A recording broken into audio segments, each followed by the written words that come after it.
18 जून 1576 राजस्थान के राजसमंद जिले में अरावली की ऊंची नीची पहाड़ियों के बीच बसे एक दर्रे हल्दी घाटी के पास इतिहास का वो युद्ध लड़ा जा रहा था जिसने आने वाली सदियों तक वीरता की मिसाल कायम कर दी। एक तरफ मुगल बादशाह अकबर की विशाल सेना थी जिसमें 10,000 से ज्यादा सैनिक, सैकड़ों हाथी और बंदूकधारी थे, तो वहीं दूसरी तरफ सिर्फ 3,000 घुड़सवार और थोड़ी सी संख्या में भील तीरंदाज थे जिनका नेतृत्व मेवाड़ के शेर महाराणा प्रताप कर रहे थे। ये सिर्फ दो सेनाओं का टकराव नहीं था बल्कि स्वाभिमान और सत्ता के बीच की लड़ाई थी। अकबर चाहता था कि मेवाड़ भी बाकी राजपूत राज्यों की तरह उसके सामने झुक जाए, लेकिन महाराणा प्रताप ने साफ कर दिया था कि मेवाड़ की धरती किसी तुर्क बादशाह की गुलाम नहीं बन सकती। महाराणा के स्वाभिमान को देख अकबर के गुरूर को गहरी चोट पहुंची, जिसके बाद 18 जून 1576 के दिन हल्दी घाटी के युद्ध में दोनों की सेनाएं आमने सामने आ गई। यहाँ हर तलवार की चमक,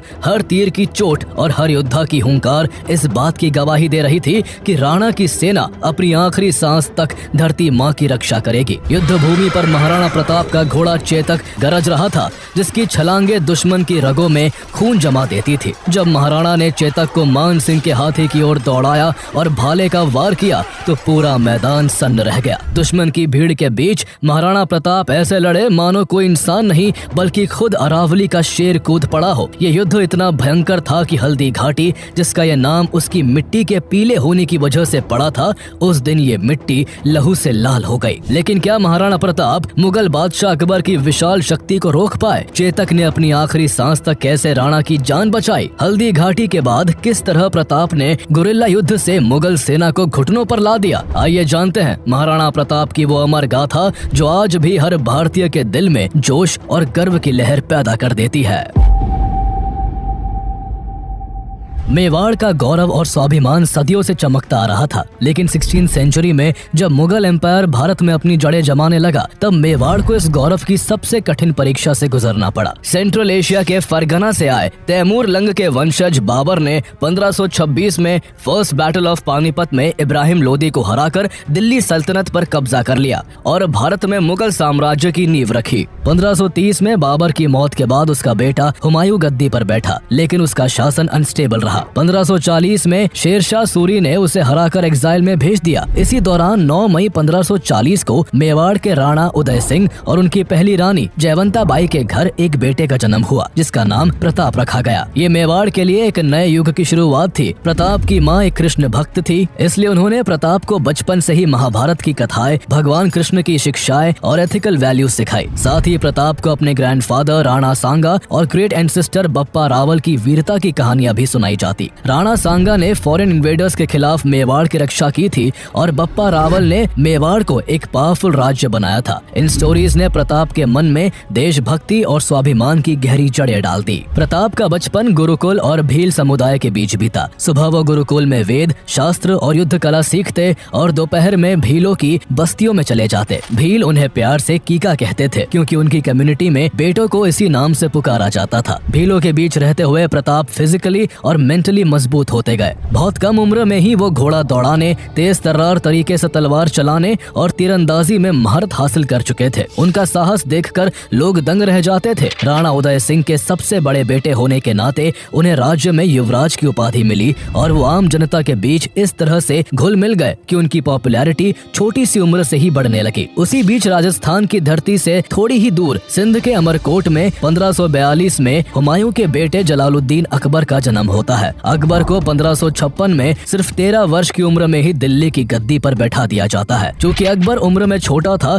इसलिए असली शक्ति उसके रीजेंट बैरम खान के पास थी, लेकिन जल्द ही अकबर ने बैरम खान को हटाकर पूरी पावर अपने हाथों में ले ली और अपनी एक्सपेंशनिस्ट पॉलिसी के तहत 1562 में मालवा के शासक बाज बहादुर को सरंगपुर की लड़ाई में हराकर अकबर ने मुगल एम्पायर को लगातार फैलाना शुरू कर दिया। अब उसकी नजर राजस्थान पर थी क्योंकि यहाँ से गुजरात के समुद्र तट तक जाने वाले से ट्रेड रूट्स गुजरते थे जो स्ट्रेटेजिकली काफी इंपॉर्टेंट थे। लेकिन उस समय राजस्थान में राजपूतों की वीरता अपने शिखर पर थी। अकबर चाहता था कि वो उसके आगे झुके, इसलिए उसने उन्हें मनाने और दबाने के लिए हर तरीका अपनाया। कभी सेना का जोर दिखाकर, कभी डिप्लोमेसी से, तो कभी शादियों के रिश्ते बनाकर उसने कई राजपूत रियासतों को अपने मुगल साम्राज्य के अंडर कर लिया। आमेर के राजा भारमल ने भी अपनी बेटी हरखा बाई की शादी अकबर से करके मुगलों से संधि कर ली। धीरे धीरे आमेर, मारवाड़ और बूंदी जैसे कई राजपूत राज्य अकबर के अंडर आ गए, जिससे अकबर की शक्ति और बढ़ गई। लेकिन जब एक एक करके राजस्थान के सभी राजपूत राज्य अकबर के आगे झुक गए, तब भी मेवाड़ का राज्य चट्टान की तरह अडिग खड़ा था। मेवाड़ के राणा उदय सिंह ने अपने सिर को अकबर के दरबार में झुकाने से इनकार कर दिया। उदय सिंह ने अकबर को क्लियर मैसेज भेजा कि वो केवल भगवान एकलिंग जी के दीवान हैं और किसी मानव शासक के अधीन रहना वो कभी स्वीकार नहीं करेंगे। इस जवाब से अकबर गुस्से से आग बबूला हो गया और उसने तय किया कि वो मेवाड़ को अपने कंट्रोल में लेकर ही रहेगा। अकबर ने मेवाड़ के चित्तौड़गढ़ किले की घेराबंदी का प्लान बनाया। ये फोर्ट अपनी नेचुरल पोजीशन और मजबूत दीवारों के कारण इम्पेनेट्रेबल माना जाता था। इसकी ऊंची पहाड़ियां, खड़ी ढलानें और विशाल दीवारें इसे लगभग अजय बनाती थी। अकबर की सेना ने सीधे अटैक के बजाय लंबी घेराबंदी की स्ट्रेटेजी अपनाई और फोर्ट के चारों ओर घेरा डालकर मिट्टी के टीले बनवाए, तोपों से हमले किए और सुरंगों में बारूद भरकर विस्फोट किए। कई महीनों की घेराबंदी और बारूदी हमलों की वजह से आखिरकार किले की दीवारें टूट गई और मुगल सेना अंदर घुस गई। लेकिन शौर्य और पराक्रम से भरे राजपूतों ने हार मानने के बजाय अपने सम्मान और धर्म की रक्षा के लिए एक भयंकर लड़ाई लड़ी। जयमल राठौड़ और पत्ता सिसोदिया जैसे ब्रेव सोल्जर्स ने केसरिया कपड़े पहनकर अपनी आखिरी सांस तक लड़ाई लड़ी। जब ये साफ हो गया कि अकबर की विशाल सेना के आगे टिकना असंभव है, तो राजपूत महिलाओं ने जौहर की आग में कूदकर अपनी मर्यादा की रक्षा की। मुगलों की सेना ने किले पर कब्जा करने के बाद गुस्से और बदले की भावना से लगभग 30 से 40 हजार निर्दोष सिविलियंस का कत्लेआम कर दिया। ये क्रूएलिटी अकबर की लिबरल इमेज पर एक गहरा दाग बन गई। चित्तौड़ के फोर्ट पर अकबर की सेना का कब्जा हो जाने के कारण राणा उदय सिंह को चित्तौड़ छोड़कर गोंगुदा में शेल्टर लेना पड़ा। इस समय युवा प्रताप चित्तौड़ में ही रहकर मुगलों से लड़ना चाहते थे, लेकिन बड़ों के कहने पर उन्होंने भी किला छोड़ दिया। गोंगुदा में रहकर राणा उदय सिंह ने उदयपुर शहर की स्थापना की और वहीं से अपना शासन चलाया। यूं तो प्रताप उदय सिंह के सबसे बड़े बेटे थे, लेकिन उदय सिंह ने अपनी सबसे प्रिय रानी धीरबाई के बेटे जगमाल सिंह को अपना उत्तराधिकारी घोषित कर दिया। ये फैसला राजपूत परंपरा के खिलाफ था, जिसके अनुसार गद्दी का हकदार सबसे बड़ा बेटा होता था, जबकि जगमाल उनका 9वां बेटा था। लेकिन पिता की इस इच्छा को प्रताप ने सम्मान देते हुए एक्सेप्ट कर लिया। हालांकि इस फैसले से मेवाड़ की जनता बिल्कुल भी खुश नहीं थी। स्थिति तब और बिगड़ गई जब 1572 में राणा उदय सिंह की डेथ हुई। उनके अंतिम संस्कार में जगमाल सिंह के अलावा मेवाड़ का हर व्यक्ति मौजूद था। जगमाल उस समय महल में अपना राज्याभिषेक करवा रहा था। जगमाल के इस इररिस्पॉन्सिबल बिहेवियर ने सामंतों और जनता को और भड़का दिया। सबकी नजर में प्रताप ही सही उत्तराधिकारी थे, इसलिए सामंतों और सरदारों ने जगमाल को राजगद्दी से हटा दिया और गोगुंदा की पहाड़ियों में मौजूद प्रताप का राज्याभिषेक करते हुए उन्हें मेवाड़ का राणा घोषित कर दिया। राजपूत राज्यों में राजा को राणा कहा जाता था, इसलिए वो प्रताप से अब महाराणा प्रताप बन चुके थे। लेकिन जब महाराणा प्रताप ने सत्ता संभाली, तब मेवाड़ की स्थिति बेहद खराब थी। खजाना खाली था, चित्तौड़ सहित मेवाड़ के बड़े हिस्से पर मुगलों का कब्जा था और आसपास के राज्य पहले ही अकबर के अधीन हो चुके थे। चित्तौड़ की हार की टीस महाराणा प्रताप के दिल में कांटे की तरह चुभ रही थी। सत्ता संभालते ही उन्होंने अपने सरदारों को बुलाया और शपथ ली कि मेवाड़ का स्वाभिमान हमेशा ऊंचा होगा। चित्तौड़ के किले पर लहराता मुगल ध्वज मेरे कलेजे को छलनी करता है। मैं शपथ लेता हूँ कि जब तक मेवाड़ को पूरी तरह स्वतंत्र नहीं करवा लेता, मैं राजमहलों में नहीं रहूंगा, पलंग पर नहीं सोऊंगा और सोने चांदी के बर्तनों में भोजन नहीं करूंगा। 7 फीट 5 इंच लंबे और 110 किलो वजन के महाराणा प्रताप के मुंह से शेर की हुंकार की तरह बरसते इन शब्दों ने सरदारों में ऐसा जोश भर दिया कि वो अब किसी से भी टकराने को तैयार थे। इसके बाद महाराणा प्रताप ने सबसे पहले अपने डिफेंसेस मजबूत किए। उन्हें मालूम था कि कभी न कभी मुगलों से युद्ध होना ही है, इसलिए उन्होंने मेवाड़ में 56 और गोड़वाड़ के इलाकों पर अपनी पकड़ मजबूत की और साथ ही अरावली के जंगलों में रहने वाले भीलों से अपने पुराने रिश्ते और गहरे किए। लोहारों को नए हथियार बनाने का जिम्मा सौंपा गया। सरदारों को लगातार युद्ध कला की प्रैक्टिस करवाई गई और जनता में अपनी मातृभूमि के लिए बलिदान की भावना जगाई गई। इस दौरान अकबर को जब महाराणा प्रताप की तैयारियों की खबर मिली तो वो भी हैरान रह गया। वो जानता था कि महाराणा प्रताप बाकी राजपूत राजाओं की तरह आसान आसानी से सरेंडर नहीं करेंगे, इसलिए उसने फोर्सफुल अटैक के बजाय पहले डिप्लोमेसी का सहारा लिया। 1573 में उसने अपने दरबारी जलाल खान कोर्ची को मेवाड़ भेजा, जिसने महाराणा प्रताप से मुगलों की अधीनता स्वीकार करने की अपील की, लेकिन प्रताप ने साफ इनकार कर दिया। इसके बाद अकबर ने अपने कोर्ट के नवरत्नों में से एक आमेर के राजा मान सिंह को मेवाड़ भेजा। मान सिंह मुगलों के प्रति वफादार था और अकबर का रिश्तेदार भी था। उससे पहले उसके पिता भगवंत दास और अकबर के नवरत्नों में से एक राजा टोडरमल भी अकबर की तरफ से महाराणा प्रताप को मनाने आ चुके थे, मगर सब नाकाम रहे। लेकिन मान सिंह को लगता था कि वो महाराणा प्रताप को अकबर के आगे झुकने के लिए राजी कर लेगा। इसी कोशिश में वो उदयपुर आता है, जहां महाराणा प्रताप के पुत्र अमर सिंह उसका भव्य स्वागत करते हैं। उदय सागर झील के पास एक टीले पर मान सिंह के लिए दावत का इंतजाम होता है, जहां सोने चांदी की थालियों में खाना परोसा जाता है। लेकिन मान सिंह जिस व्यक्ति से मिलने आया था, उसे वो महाराणा प्रताप कहीं भी दिखाई नहीं दिए। ये देखकर मान सिंह के गुरूर को गहरी चोट पहुंची और उसने महाराणा के पुत्र अमर सिंह से कहा कि वो तब तक खाने को हाथ नहीं लगाएगा जब तक महाराणा स्वयं उसके साथ बैठकर भोजन नहीं करते। अमर सिंह ने मान सिंह से कहा कि महाराणा के पेट में दर्द है, इसलिए वो उसके साथ भोजन नहीं कर पाएंगे। ये सुनकर भी मान सिंह अपनी जिद पर अड़ा रहा। जब ये बात महाराणा प्रताप तक पहुंची तो उन्होंने उसके लिए जो संदेश भेजा, उसे सुन मान सिंह के चेहरे का रंग सफेद पड़ गया। महाराणा का संदेश था कि वो ऐसे राजपूत के साथ खाना नहीं खा सकते जिसने अपनी बुआ की शादी एक तुर्क से कर दी हो। दरअसल महाराणा प्रताप ने अकबर को कभी भारत का नहीं माना। वो अकबर को हमेशा तुर्क कहकर ही संबोधित करते थे, जहां अकबर के पूर्वजों की जड़ें थी। ये सुनते ही मान सिंह तिलमिला उठा। उसने भोजन नहीं किया और घोड़े पर सवार होकर महाराणा प्रताप के पुत्र अमर सिंह से कहा, मुगल बादशाहत को ठुकराना एक संघर्ष को चुनौती है। अगर तुम युद्ध चाहते हो तो तुम्हारी ये इच्छा जल्दी ही पूरी होगी। मैं महाराणा का अभिमान चूर चूर कर दूंगा।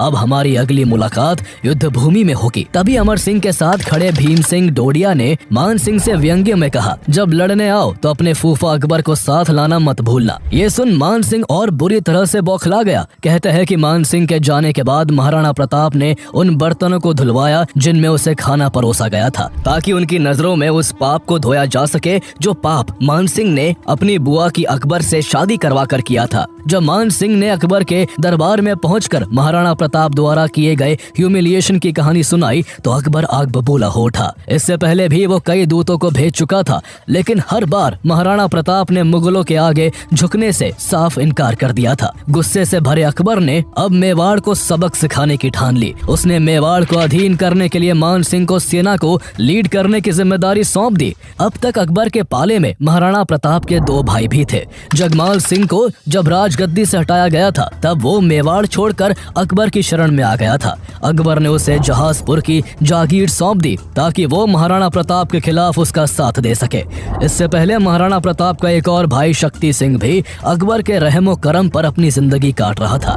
इस तरह महाराणा प्रताप के दो भाई दुश्मन से हाथ मिला चुके थे। मान सिंह जो पहले से ही महाराणा द्वारा किए गए अपमान की आग में जल रहा था, उसकी लीडरशिप में एक विशाल मुगल सेना तैयार की जाती है, जिसमें करीब 10,000 सैनिक, सैकड़ों हाथी, घुड़सवार, तीरंदाज और बंदूकधारी भी थे। इस सेना में आसफ खान को सेकंड कमांडर अपॉइंट किया गया था। सेना में गाजी खान बादाख्शी, सैयद अहमद बरहा, काजी खान, मेहतर खान और अली मुराद जैसे कई जाने माने मुस्लिम वॉरियर शामिल थे, जबकि लोनकरण कछवाहा, माधव सिंह और जगन्नाथ कछवाहा जैसे कई राजपूत सरदार भी मुगल सेना की तरफ से महाराणा प्रताप के खिलाफ लड़ने वाले थे। मुगल सेना मेवाड़ के नॉर्थ ईस्टर्न पार्ट से एंट्री करते हुए मांडलगढ़ के कस्बे में डेरा डालकर युद्ध की तैयारी में जुट गई। इधर महाराणा प्रताप पहले से ही युद्ध का इंतजार कर रहे थे। मेवाड़ की सेना गोंगुदा में अपनी स्ट्रेटेजी बना रही थी। महाराणा प्रताप की सेना में करीब 3,000 घुड़सवार और 400 भील तीरंदाज थे। देखा जाए तो मुगल सेना महाराणा प्रताप की सेना से 4 गुना बड़ी थी, लेकिन करेज एंड परसिस्टेंस में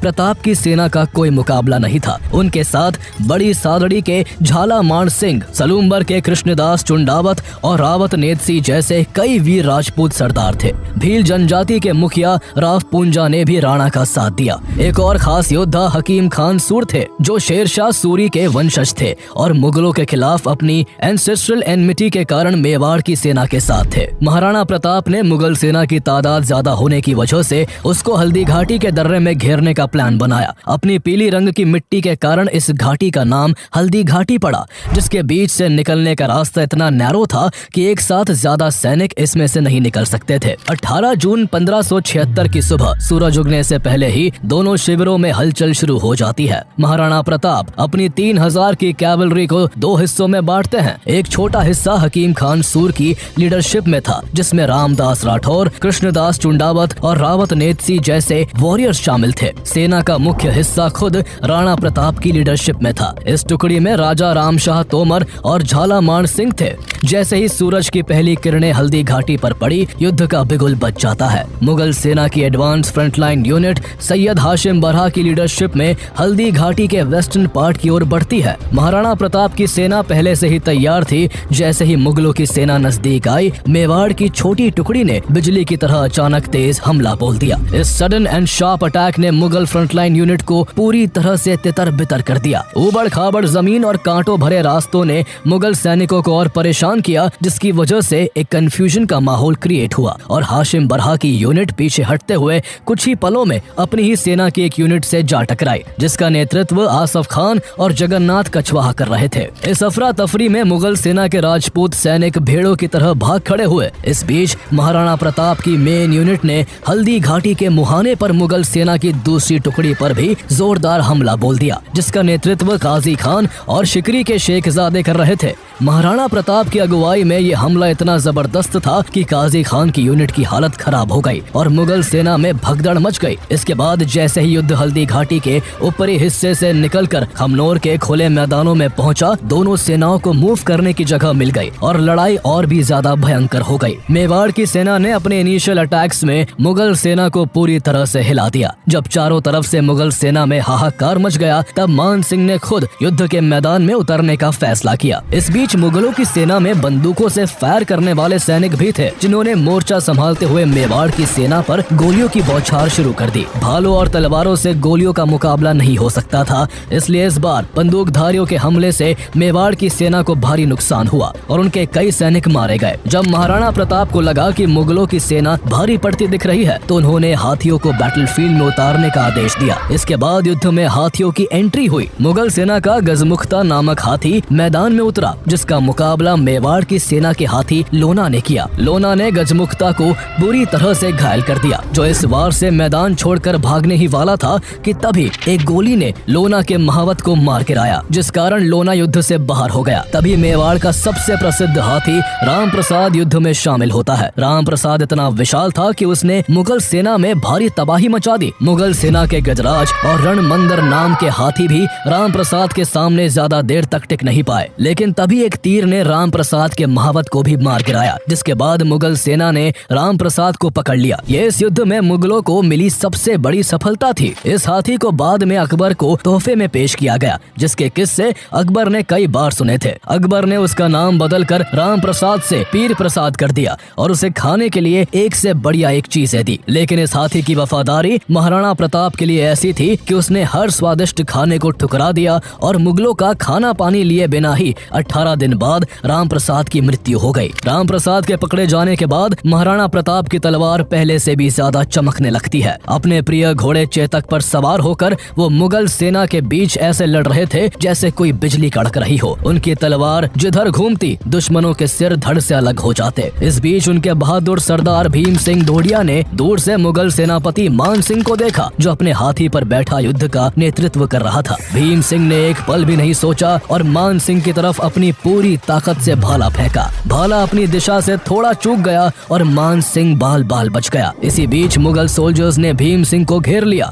अकेले होते हुए भी सरदार भीम सिंह दोडिया ने एक साथ सैकड़ों मुगल योद्धाओं से मुकाबला किया और दर्जनों मुगल सैनिकों को मिट्टी में मिलाकर वीरता से लड़ते हुए रणभूमि में अपनी जान की आहुति दे दी। भीम सिंह को गिरते हुए देखकर महाराणा प्रताप का क्रोध चरम पर पहुंच जाता है। उनकी आंखों में मान सिंह के लिए प्रतिशोध की ज्वाला भड़क उठी और वो अपने घोड़े चेतक को सीधा मान सिंह के हाथी की ओर मोड़ देते हैं। जब राणा का युद्ध घोष जय एकलिंग नाथ पूरे युद्ध के शोर को चीरता हुआ मान सिंह के कानों तक पहुंचा, तो उसकी आत्मा थर्रा उठी। चेतक ने ऐसी रफ्तार पकड़ी कि कोई भी उसे रोक नहीं सका। तलवारों, भालों और तीरों की बौछार के बीच चेतक मान सिंह के हाथी तक पहुंच गया और एक बड़ी छलांग मारते हुए चेतक ने अपने अगले पैर हाथी के दांतों पर रख दिए। इसी पल महाराणा प्रताप ने अपने लंबे भाले से मान सिंह पर जोरदार वार किया। भाला महावत को भेदता हुआ हाथी के हौदे से जा टकराया जिसमें मान सिंह छिपा हुआ था। महावत तुरंत मारा गया और हाथी बेकाबू होकर मुगल सेना के बीच भागने लगा। हाथी को बेकाबू होता देख महाराणा प्रताप को लगा कि भाले की चोट से मान सिंह भी मर गया होगा, इसलिए वो उसे छोड़कर पीछे हट गए। लेकिन ये इस युद्ध का टर्निंग पॉइंट था। अगर यहाँ मान सिंह मारा जाता तो युद्ध यही खत्म हो सकता था, लेकिन वो किस्मत से बच गया था। इस दौरान महाराणा प्रताप के घोड़े चेतक का पैर काफी जख्मी हो गया था, क्योंकि चेतक जब मान सिंह के हाथी की सूंड पर चढ़ा था तब उसकी सूंड पर तलवार बंधी थी, जिसकी तेज धार ने चेतक के पैर को घायल कर दिया था। इस बीच राजा रामशाह तोमर ने भी राणा की रक्षा में अपनी जान दे दी। वो लगातार राणा के सामने एक ढाल बनकर लड़े और मुगल सेना के हमलों को रोकते रहे। उनके तीनों बेटों ने भी अपने पिता के साथ वीरता से लड़ते हुए अपनी जान का बलिदान दे दिया। ऐसे ही ब्रेव वॉरियर्स के कारण अभी तक महाराणा प्रताप की सेना हर मोर्चे पर मुगल सेना से काफी आगे थी। मुगल सैनिक तादाद में ज्यादा होने के बाद भी मेवाड़ की सेना के आगे ढेर हो रहे थे। साफ था कि महाराणा प्रताप और उनकी सेना अपने स्वाभिमान और अपनी मातृभूमि की रक्षा के लिए जंग लड़ रही थी, इसलिए उनके हर वार में एक जोश भरा हुआ था। वही मुगल सेना अपने बादशाह के लालच और विस्तारवादी नीति के कारण युद्ध में थी, जिस वजह से उनका मनोबल राणा की बहादुर सेना के आगे टूटता जा रहा था। इस जगह की कड़ाके की धूप और प्यास से मुगल सेना का हाल और भी बुरा हो चुका था, जबकि मेवाड़ की सेना इस गर्मी की आदी थी। इन सब कारणों से मुगल सेना युद्ध भूमि छोड़कर भागने लगी। ऐसे में युद्ध को हारता देख मेहतर खान, जो बनास नदी के पास मुगल सेना की पिछली टुकड़ी के साथ था, वो एक चालाकी भरी चाल चलता है। वो नगाड़े बजवाकर ये झूठी खबर फैलाता है कि खुद बादशाह अकबर अपनी विशाल सेना के साथ युद्ध में शामिल होने आ रहे हैं। इस खबर ने मुगल सेना में नया जोश भर दिया और जो सैनिक भाग रहे थे वो वापस लौटने लगे। इस झूठी खबर को सच मानकर महाराणा प्रताप की सेना, जो पहले से ही संख्या में कम थी, उसको लगने लगा कि अगर अकबर की अतिरिक्त सेना आ गई तो उनका और भी ज्यादा नुकसान होगा। ऐसे में महाराणा प्रताप के साथी सरदारों ने उनसे अपील की कि वो खुद जंग से बाहर निकल जाए ताकि वो आगे लड़ाई जारी रख सके। ये एक टैक्टिकल रिट्रीट था, इसलिए अपने सरदारों के कई बार कहने पर महाराणा प्रताप पीछे हटने को तैयार हो गए। महाराणा के जंग से बाहर निकलने के लिए मुगल सेना का ध्यान भटकाना जरूरी था। तब युद्ध के मैदान में एक पुराना इतिहास दोहराया जाता है, खानवा का युद्ध, जो 1527 में मुगल बादशाह बाबर और महाराणा प्रताप के दादा राणा सांगा के बीच लड़ा गया था। उसमें झाला अज्जा ने राणा सांगा का भेष धरकर लड़ाई लड़ी थी ताकि राणा सांगा की जान बचाई जा सके। ऐसा ही कुछ हल्दी घाटी के लड़ाई में भी हुआ। महाराणा प्रताप को सेफली बाहर निकालने के लिए झाला मान सिंह ने उनका शाही छत्र लिया और खुद जंग में कूद पड़े। गौर करने की बात यह है कि राणा सांगा की जान बचाने वाले झाला अज्जा इन्हीं झाला मान सिंह के पूर्वज थे। झाला मान सिंह महाराणा प्रताप के रूप में ढलकर मुगल सेना के बीच में काफी अंदर तक घुस गए और अपने साथियों के साथ अंत तक लड़ते हुए वीर गति को प्राप्त हो गए। उनके इस बहादुरी और बलिदान ने महाराणा प्रताप और उनके कई सैनिकों को सेफली निकलने का मौका दे दिया था। राणा अपने वफादार घोड़े चेतक पर सवार होकर युद्ध के मैदान से निकल गए। चेतक पहले ही मान सिंह के हाथी की सूंड में लगी तलवार से बुरी तरह से घायल हो चुका था। इसके बावजूद जब भागते हुए चेतक के रास्ते में एक बेहद चौड़ी खाई आई, तब उसने एक जोर की छलांग लगाकर उसे भी पार कर लिया और अपनी आखिरी सांस त्यागने से पहले महाराणा को सुरक्षित पहाड़ियों तक पहुंचा दिया। कभी दुश्मनों के आगे हार न मानने वाले और कभी भी कमजोर न पड़ने वाले महाराणा प्रताप चेतक को मृत देख उसके ऊपर सिर रखकर रोने लगे। बाद में उन्होंने चेतक की याद में एक स्मारक बनवाया जहां उसकी मृत्यु हुई थी। मान सिंह और उसकी सेना महाराणा प्रताप से इतनी डरी हुई थी कि उन्होंने मेवाड़ की सेना का पहाड़ियों में पीछा करने की हिम्मत नहीं की। उन्हें डर था कि महाराणा की सेना पहाड़ियों में छिपकर अचानक हमला कर सकती है। अगले दिन गोंगुदा में मान सिंह और अन्य सरदारों ने डीप ट्रेंचेस खोदी और ऊंची दीवारें बनवाई ताकि राणा की सेना दोबारा हमला न कर सके। इसके बावजूद प्रताप ने गोंगुदा किले की रसद रुकवा दी, जिस वजह से किले पर तैनात मुगल सेना को खाने के लाले पड़ गए। नौबत यहाँ तक आ गई कि मुगल सैनिकों को भोजन के लिए अपने घायल घोड़ों को मारकर खाना पड़ा। महाराणा प्रताप को भले ही आगे के युद्ध के लिए कुछ कदम पीछे हटना पड़ा था, लेकिन उन्होंने अकबर के मंसूबों को नाकाम कर दिया था। अकबर का मकसद महाराणा प्रताप को जिंदा पकड़ना और मेवाड़ को मुगल साम्राज्य में मिलाने का था, लेकिन दोनों ही उद्देश्यों में अकबर की सेना नाकाम रही। इस वजह से अकबर इतना नाराज था कि जब मुगल सेना का सेनापति मान सिंह युद्ध के बाद अकबर के दरबार में पहुंचा तो नाराज अकबर ने उसके लिए अपने दरवाजे बंद कर दिए। अकबर ने इस लड़ाई के बाकी जनरलों आसफ खान और काजी खान को भी काफी समय तक अपने दरबार में बैठने तक नहीं दिया। इससे साफ होता है कि अकबर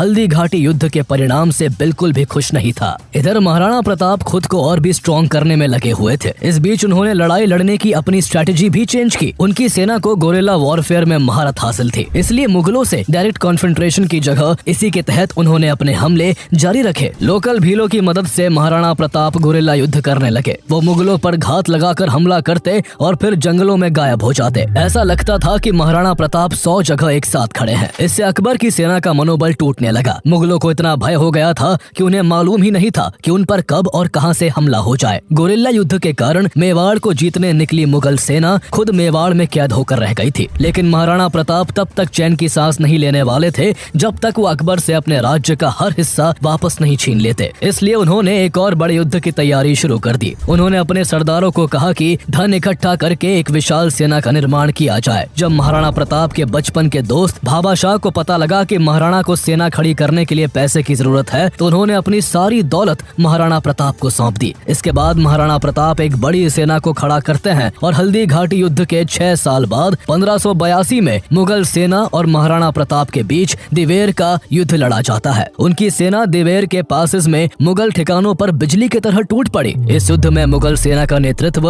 अकबर का चाचा सुल्तान खान कर रहा था। महाराणा प्रताप के बेटे अमर सिंह ने सुल्तान खान को भाले के वार से मार गिराया। मुगल कमांडर की मौत के बाद मुगल सेना भाग खड़ी हुई। इस युद्ध में महाराणा प्रताप की निर्णायक जीत हुई और 36,000 मुगल सैनिकों ने महाराणा प्रताप के सामने सरेंडर कर दिया। ये वही जीत थी जिसके लिए महाराणा प्रताप ने हल्दी घाटी के युद्ध में अपने पांव पीछे किए थे। लेकिन इस जीत के बाद भी वो रुके नहीं। उन्होंने आगे बढ़ते हुए एक ही दिन में 36 मुगल पोस्टों को तहस नहस कर दिया और देखते ही देखते राणा की सेना ने कुंभलगढ़, गोगुंदा और उदयपुर को भी वापस जीत लिया। इस दौरान महाराणा प्रताप का मुकाबला अकबर के सेनापति बहलोल खान से भी हुआ था। उसके बारे में कहा जाता था कि वो कभी कोई जंग नहीं हारा था। साथ ही वो इतना जालिम था कि वो लोगों को दर्दनाक तरीके से मारता था। युद्ध में जब बहलोल खान का महाराणा प्रताप से सामना हुआ तो वो थोड़ी देर भी उनके सामने नहीं टिक सका। महाराणा प्रताप ने बहलोल को एक ही वार में चीर दिया। कहा जाता है कि ये वार ऐसा था कि बहलोल उसके घोड़े सहित 2 हिस्सों में बट गया। दिवेर की हार से बौखलाए अकबर ने 1584 में राणा को हराने की आखिरी कोशिश की। उसने जगन्नाथ कछवाहा को प्रताप को बंदी बनाने के लिए भेजा, लेकिन वो बुरी तरह से पराजित हुआ और प्रताप से माफी मांगकर हर्जाना देकर लौटा। अकबर अब ये मान चुका था कि वो इस शेर को कभी कैद नहीं कर पाएगा, इसलिए उसने महाराणा प्रताप को अकेला छोड़ना ही बेहतर समझा। 1585 के बाद मुगल सेना का ध्यान नॉर्थ वेस्ट की ओर चला गया, जिसका फायदा उठाकर महाराणा प्रताप ने मेवाड़ के ज्यादातर हिस्सों को वापस जीत लिया और चामुंड को उन्होंने अपनी नई कैपिटल बना लिया। महाराणा प्रताप मान सिंह को सबक सिखाना चाहते थे, इसलिए उन्होंने अपने बेटे अमर सिंह को सेना के साथ आमेर के मालपुरा पर अटैक करने के लिए भेजा। जल्द ही अमर सिंह की सेना ने मान सिंह की सेना को हराकर उसकी बेशुमार दौलत पर कब्जा कर लिया। इसके बाद अगले 12 सालों तक महाराणा प्रताप ने मेवाड़ पर ऐसा शासन किया कि राज्य की खोई हुई चमक वापस लौट आई। लेकिन 1597 में 56 साल की उम्र में जब महाराणा प्रताप शिकार पर निकले थे, उस समय उन्हें चोट लगी जिससे वो कभी उबर नहीं पाए और उनकी मृत्यु हो गई। उनके निधन से एक युग का अंत हो गया। कहते हैं कि जब उनकी मौत की खबर अकबर को लाहौर में उसके दरबार में दी गई तो वो भी अपने सबसे बहादुर दुश्मन को याद करके रो पड़ा। उस समय राजस्थान के एक मशहूर कवि दुर्सा आड़ा भी अकबर के दरबार में मौजूद थे। उन्होंने उस समय महाराणा प्रताप की मौत की खबर मिलने पर जो कविता लिखी उसका सार था, तुमने कभी अपने घोड़े पर शाही दाग नहीं लगने दिया, तुमने अपनी पगड़ी कभी नहीं झुकाई, तुमने अपने घोड़े पर शाही मोहर नहीं लगने दी, तुम कभी नवरोज में बादशाह से मिलने नहीं आए। आज जब तुम्हारी मृत्यु का समाचार दरबार में आया है, देखो बादशाह का सिर झुक गया है और उसकी आंख से आंसू बह निकले हैं। तुम जीत गए प्रताप। अकबर ने कविता सुनने के बाद दुर्सा आड़ा को इनाम दिया था। इस तरह मृत्यु के बाद भी महाराणा प्रताप अपने दुश्मन से जीत गए थे और वो अपने साहस और वीरता के चलते हमेशा हमेशा के लिए अमर हो गए।